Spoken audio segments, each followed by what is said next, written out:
February 1943. The United States launches a battleship designed to outrun, outgun, and outlast anything afloat. Her name, USS Iowa. And unlike Bismarck or Yamato, she won't die young. She'll serve for 50 years. Welcome to Mr. Torque Official, where we explore powerful ships through deep research, real history, and clear storytelling, from their creation to their final fate. The USS Iowa wasn't just a battleship. She was a statement of American industrial power, engineering excellence, and strategic vision. Commissioned in 1943 at the height of World War II, Iowa represented a fundamental shift in battleship design, combining the heavy firepower of older battleships with the speed of a cruiser. Iowa was the lead ship of her class, for battleships that would become the last ever built by the United States and the most powerful the Navy would ever operate. At over 887 feet long and displacing 57,000 tons fully loaded, she was massive. But what set Iowa apart wasn't just size, it was speed. At 33 knots, Iowa was the fastest battleship ever built, capable of keeping pace with aircraft carrier task forces while providing devastating gunfire support. Unlike Bismarck, which sailed once and died, or Yamato, which spent most of the war at anchor, Iowa would serve in 4 different conflicts across 5 decades: World War II, Korea, the Cold War, and the Gulf War. She would escort carriers, bombard enemy positions, serve as a flagship, and become a symbol of American naval power that refused to fade. This is the complete story of USS Iowa, her design, construction, combat record, controversy, and the legacy that made her a legend.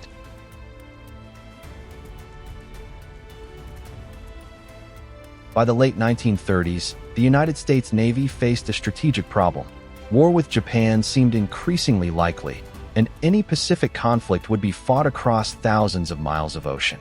American battleships were powerful but slow, designed for close-range fleet engagements, not the fast-moving carrier warfare that was emerging.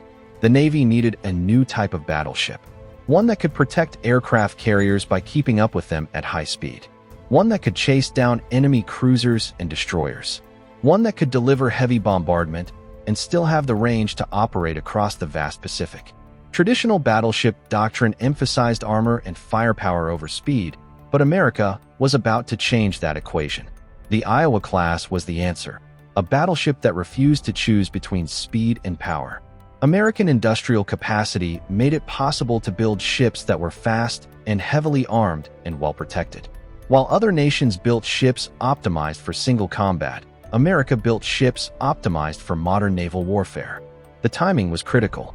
Construction began in 1940, before America entered the war, but with full knowledge that conflict was coming. By the time Iowa was completed, the Pacific War was raging, and the Navy desperately needed every advantage it could get.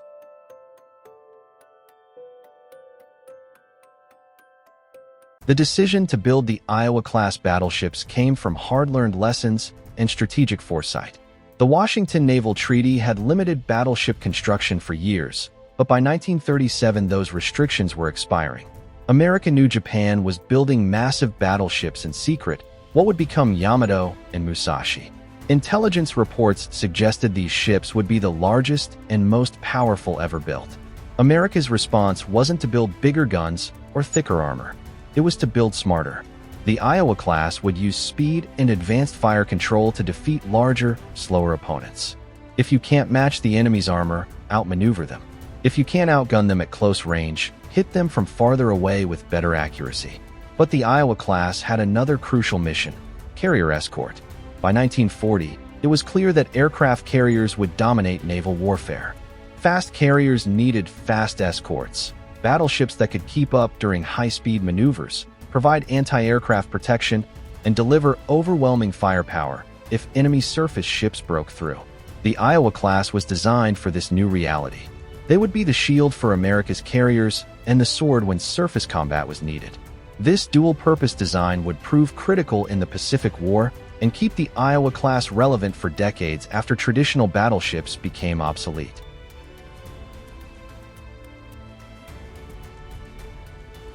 The Iowa-class design was a masterpiece of compromise and innovation. American naval architects were given a challenging mandate: build the fastest battleship possible while maintaining heavy armor and firepower. The result was a ship that pushed engineering to its limits. Speed was the priority. To reach 33 knots, Iowa needed immense power and a hydrodynamic hull design. The ship's length-to-beam ratio was extreme, 887 feet long, but only 108 feet wide. This slender profile reduced drag and allowed higher speeds, but it also created stability challenges that had to be solved through careful design. Propulsion was revolutionary.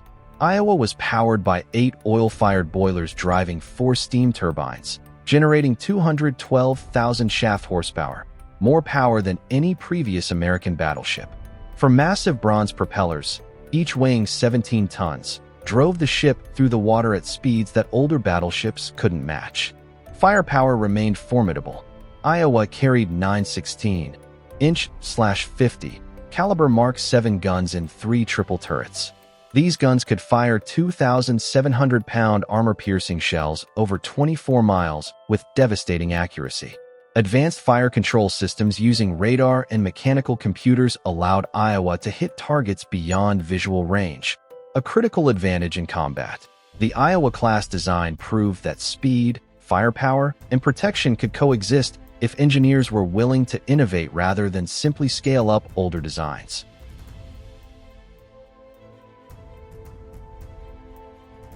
USS Iowa was built at the New York Navy Yard in Brooklyn, one of America's premier shipbuilding facilities. Her keel was laid on June 27, 1940, at a time when America was still technically at peace but preparing for war. The scale of construction was staggering: thousands of workers, millions of rivets, and tens of thousands of tons of steel. Unlike Bismarck's secretive construction, Iowa was built openly. American shipyards worked around the clock, and news coverage documented the process. This wasn't just military production. It was a demonstration of American industrial might. By 1942, U.S. shipyards were launching new vessels at a pace no other nation could match. Iowa was launched on August 27, 1942, with First Lady Eleanor Roosevelt as the ship's sponsor. Thousands of workers and spectators watched as the massive hull slid into the water. But launching was just the beginning. Fitting out would take months, installing weapons, engines, electronics, and all the complex systems that turned a steel hull into a warship. By early 1943, Iowa was complete. She underwent sea trials in the Atlantic, testing her speed, maneuverability, and weapons systems. The results exceeded expectations. Iowa hit 32.5 knots during trials and proved stable even at high speed. Her main guns were test-fired, her radar systems calibrated, her crew drilled relentlessly.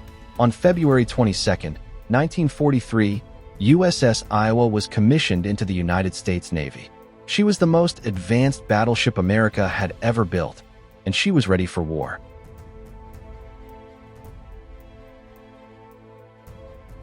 Iowa's first mission set the tone for her entire career: escort the President of the United States to a critical wartime conference. In November 1943, Iowa carried President Franklin D. Roosevelt across the Atlantic to the Tehran Conference, where he would meet with Churchill and Stalin to plan the final stages of World War II. This wasn't ceremonial duty. German U-boats still prowled the Atlantic, and Iowa's speed and defenses made her the safest way to transport the commander-in-chief. During the voyage, Iowa's crew conducted anti-aircraft drills. In one incident, a torpedo was accidentally launched from an escorting destroyer directly toward Iowa with the president aboard. Quick maneuvering avoided disaster, and the incident remained classified for years. After delivering Roosevelt safely, Iowa headed to the Pacific, where the real war was waiting. She joined the Fast Carrier Task Force, the core of American naval power in the Pacific. Iowa's speed allowed her to keep pace with carriers during high-speed strikes. Her anti-aircraft guns helped protect them from Japanese air attacks, and her 16-inch guns provided devastating firepower when needed. Iowa participated in the Marshall Islands campaign, providing naval gunfire support for amphibious landings. Her guns pounded Japanese shore installations, turning fortified positions into rubble. The accuracy of her fire control systems, able to hit targets over 20 miles away, made her invaluable for pre-invasion bombardments. Throughout 1944, Iowa operated continuously with the carrier task forces.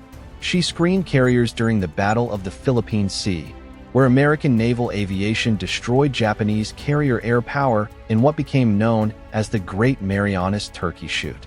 Iowa's role was defensive, protecting carriers and shooting down Japanese aircraft that broke through the fighter screen.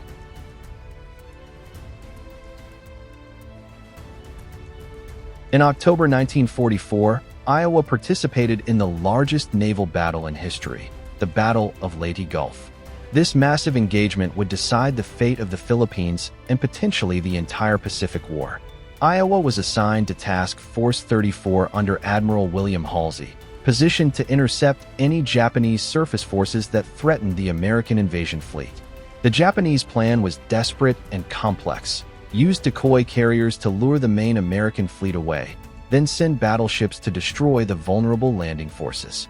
Iowa and her task force took the bait, racing north to engage what appeared to be a major Japanese carrier force.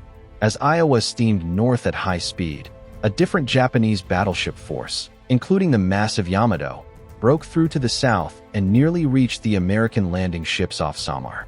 Iowa wasn't there. Halsey's decision to chase the decoy force remains controversial, but it meant Iowa never got the battleship versus battleship duel she was built for. The Japanese force that did break through was eventually turned back by heroic destroyer attacks and escort carrier aircraft, but it was close. If Iowa had been there with her 9 16-inch guns and 33-knot speed, the outcome might have been even more decisive. The debate over Halsey's decision continues among naval historians. After Leyte Gulf, Iowa continued operating with the carrier forces. She supported strikes on Okinawa, Formosa, and the Japanese home islands. Her anti-aircraft guns shot down multiple kamikaze aircraft attempting to crash into American ships. By war's end, Iowa had steamed over 200,000 miles and earned multiple battle stars.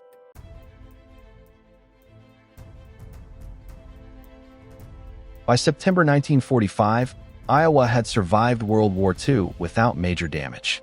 She had escorted carriers, bombarded enemy shores, shot down aircraft, and served as a symbol of American naval power across the Pacific. But her story was just beginning. While Bismarck lasted 9 days and Yamato less than 4 years, Iowa would serve for 5 more decades. She would see combat again in Korea, be mothballed and reactivated multiple times, receive modern weapons upgrades, and finally serve in the Gulf War before becoming a museum ship. The fastest battleship ever built would also become the longest serving. And her legend was far from over.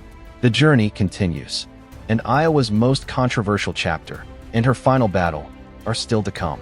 Part 2 will cover Iowa's Korean War service, the 1989 turret explosion that killed 47 men, her Gulf War deployment, and the legacy that made her America's last battleship.